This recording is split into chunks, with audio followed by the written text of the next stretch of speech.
જૂનાગઢ જિલ્લાના માંગરોળ અલ કલમ લાઇબ્રેરી ખાતે ગેટ ટુગેધર કાર્યક્રમ યોજાયો. વિદ્યાર્થીઓનું સન્માન કરવામાં આવ્યું. આગામી 26મી જાન્યુઆરી ગણતંત્ર દિવસના પાવન પર્વની ઉજવણીના ભાગરૂપે માંગરોળની અલ કલમ લાઇબ્રેરી ખાતે શિક્ષણ અને એકતાનો અનોખો સંગમ જોવા મળ્યો હતો. લાઇબ્રેરીમાં વાંચન કરતા 14 જેટલા તેજસ્વી તારલાઓને મેડલ અને બેસ્ટ રીડર એવોર્ડથી નવાજવામાં આવ્યા હતા.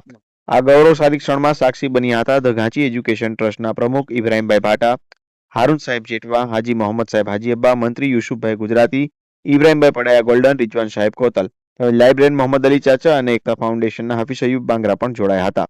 મિત્રો, આ એ જ લાઇબ્રેરી છે જ્યાં હિન્દુ મુસ્લિમ એકતા સાથે 50 જેટલા યુવાનો પરીક્ષાઓની તૈયારી કરી રહ્યા છે અને જેમાંથી 5 યુવાનોએ હાલમાં જ સરકારી નોકરી મેળવી સફળતાનો ઝંડો લહેરાવ્યો છે.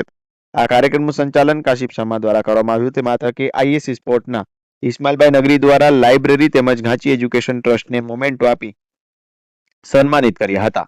માંગરોળના તમામ યુવા મિત્રોને વિનંતી છે કે તમે પણ આ સુવિધાનો વધુમાં વધુ લાભ લો. આવો આપણે સૌ સાથે મળીને ભણીએ અને માંગરોળનું દેશભરમાં નામ રોશન કરીએ. શિક્ષિત માંગરોળ, સમૃદ્ધ માંગરોળ. જય હિન્દ.